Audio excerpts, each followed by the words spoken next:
Hi everyone, I'm Viola. What's your name? Tell me in the comments down below. Let's get to know each other. Don't forget to press like and subscribe to the channel. Let's be friends. Ever since I was a kid, I dreamed of fighting for justice and becoming a lawyer. My parents even joked that I was annoyingly good and stuck to rules too much. One day, the three of us went to the cinema. The guy walking in front of us lost some money. It fell out of his pocket. Mom and Dad were already rubbing their hands, but I quickly picked up the bills and gave them back to that guy before my parents could take them. He thanked me. My parents looked like they wanted to rip their hair out though. Viola, being honest will get you nowhere. Mark my words. I didn't understand why they were so greedy. After all, they were successful realtors and didn't lack for money. We lived in a huge penthouse and had an expensive car, but that was apparently not enough for them. That's my boyfriend Travis. We met at a charity event and had been fighting for justice together ever since. For example, we started a flash mob to save the city park from demolition.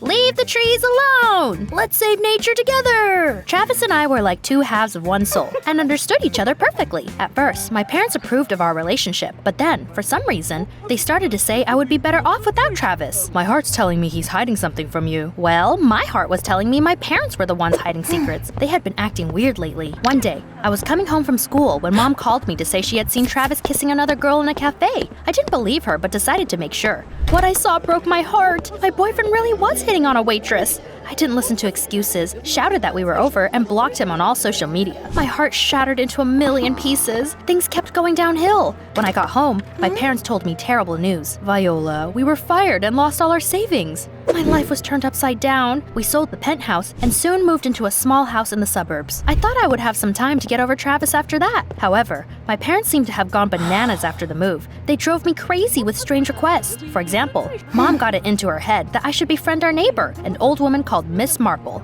That's not an Agatha Christie reference, by the way. Our neighbor really was called that. But if you know who Agatha Christie is, then I am very proud of you. So my mother made me visit Miss Marple and treat her to homemade pastries every day. The lonely old lady was touched and started to treat me like her own granddaughter. Oh, Viola, thanks for the pie.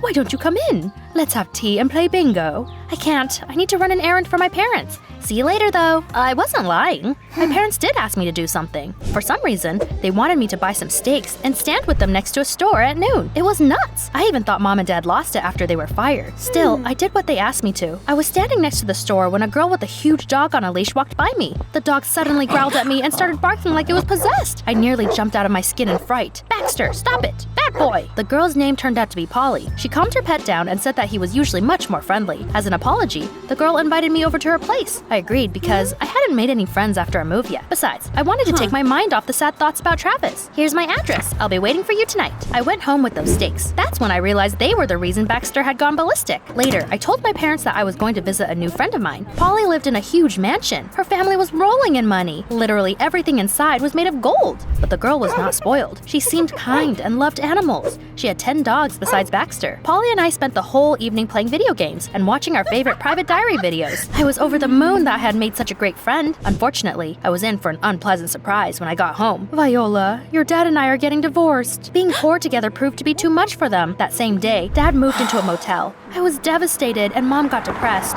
She would lie on the couch feeling sorry for herself for days on end. Soon, she talked to a therapist. But that just made things worse because she was prescribed expensive medicine we couldn't afford. I said I could get a job, but Mom had a different plan in mind. Viola, your friend is rich. Can't you borrow money from her? I didn't like that idea at all. However, I couldn't bear to watch my mom slowly turn into a miserable jelly anymore. So, I told Polly about my troubles. She comforted me and gave me the money for the medicine. Thank you. I will pay you back. I gave the money to my mom and hoped that things would be looking up soon. But then, Dad called and said his car had broken down and he couldn't go to his new job anymore. When it rains, it pours. Honey, your new friend is stinking rich. It was stressing me out. I was ridden with shame, but borrowed money from Polly again, and Dad was able to fix his car. His face lit up and he suggested we take a selfie. Come on, Viola, say cheese. I couldn't force a smile and looked like a rotten pumpkin in the photo. I felt like I had a hole in my heart after my breakup with Travis, the move, and my parents' divorce. Mom and Dad were acting like children instead of being there for me. The cherry on top was when a former classmate of mine texted me that the park that we had been fighting for so long was going to be demolished. That became the last straw for me. I needed to go back to the city and deal with it. So I asked Dad for permission to take his car for a couple of hours. Viola, you're not old enough yet. I'll drive you myself. Okay, but hurry up. We came to the city hall to find out why they decided to get rid of the park. Imagine my surprise when I saw Travis, who was there for the same reason. They didn't want to listen to us and kicked us out. Travis wanted to explain what I had seen in the cafe, but Dad chased him away and sat me back in his car. Stay away from my daughter, you bastard. Viola, your parents are manipulating you. Damn it, they're gone. Dad drove me home, and then Mom told me Miss Marple had a strange request for me. Sweetheart, our neighbor went shopping and asked you to rearrange her garden furniture. What? Why? I don't know. She's not all there. I had a feeling that everyone around me were wackos. Still, I had to help the lonely old lady, so I rearranged the furniture. Of course, Mom didn't even offer to help. She didn't want to ruin her manicure. Since when did she have money to get her nails done anyway? The next day, Mom told me Miss Marple wanted me to drain her pool. I did it and went to Polly's. I played with her dogs, and that cheered me up a bit. Dogs are called man's best friend for a reason, wouldn't you agree? Later, I ran into Miss Marple by her house. The old lady was looking for something on the porch. I came closer and offered her help. I can't find my keys. Where did I put them? Miss Marple, you're holding them. Oh, right. I've been so absent-minded lately. I'm forgetting things so easily. For example, I don't remember rearranging the furniture in the yard or draining the pool. Wait, I did that, but you asked me to. Did I really? I don't remember that. Oh, I need to get some rest before I go crazy. We chatted a bit more, and then I went home. The next morning, Miss Marple came over and said she was going on vacation for a few weeks. She handed me the keys to her house and asked me to look after it. Viola, you're like my granddaughter. I trust you. I won't let you down, Miss Marple. As soon as she left, Mom snatched the keys out of my hands and said that she would look after our neighbor's house herself. You're not old enough for such a big responsibility. That was so unfair. They treated me like an adult when they wanted me to get some money or move some furniture. But when I wanted to drive a car or look after a house, they called me a child. I was at my limit. And you know what? I had a feeling my mom had asked me to move the furniture and drain the pool at Miss Marple's to drive the old lady crazy and make her leave. But why would Mom want that? My head was a mess, so I decided to take a break and go to the city to find out what happened to the park. However, before I could walk into the city hall, an old man came up to me. He looked rich. You're Viola. I recognized you. I am Viola. And who are you? I'm Mr. Rodriguez. I'm so glad we met. How are things at the shelter? Anything else I can do to help? Hold on. Have we met? What shelter are you talking about? The animal shelter I donated money to. I thought he was a psycho or that he had mistaken me for someone else. But Mr. Rodriguez suddenly took out his phone and showed me a website of a charity that allegedly belonged to me. There was even a photo of me posing next to some stray animals on it. What? How was that possible? I realized that was the photo Dad had taken. Had he photoshopped me, created a fake website, and collected donations for a non-existent shelter? I needed to get to the bottom of it. But then, I suddenly got a call from Polly. My friend was fuming. Viola, why did you say your parents divorced and have no money? I just saw them on a date at an expensive restaurant. I actually felt sorry for you, but you just used me for my money, you liar. She hung up and sent me a photo of my parents sitting in an expensive restaurant. What the heck?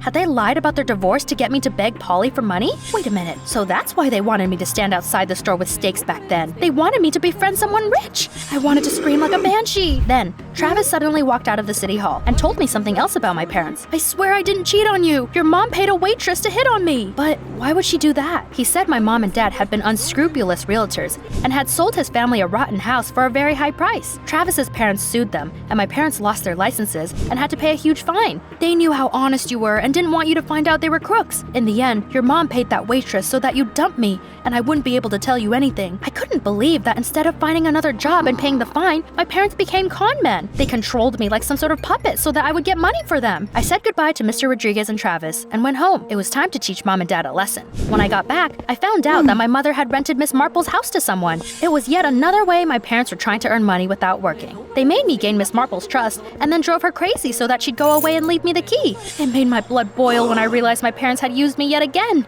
But I decided to bide my time and didn't tell them I knew the truth for now. A couple of days after that, I went shopping with my mom, and on the way back, we met my dad, white as a sheet. He said that he'd left his car in a motel's parking lot and someone had stolen it. Oh no, we'll leave the bags at home and go straight to the police. When we came home, we saw the family Mom had rented Miss Marple's house to inside. What are you doing here? Miss Marple had apparently come back and kicked them out, but since they had already paid Mom, they decided to stay at our place. Before my parents could process that, a van drove up to our porch, and the driver let a bunch of dogs inside our home. What the hell do you think you're doing? What do you mean? This is an animal shelter, isn't it? It says so on your website. We're going to be bringing stray dogs here every day. With those words, he turned around and left. It was a madhouse. Children were crying and smashing furniture, and the dogs were barking and running around all over the place. My parents were shaking with anger but couldn't do anything. They grabbed me and dragged me to the police station. They told a cop about Dad's missing car and everything else. He looked at my parents incredulously, but agreed to come over and get to the bottom of it. That's when things got even weirder. Dad's car was parked at the garage, and our house was empty. The dogs and the noisy family were nowhere to be seen. The policeman got mad, scolded my parents, and fined them for a false call. After he left, Mom and Dad exchanged a confused look. I don't understand what's going on.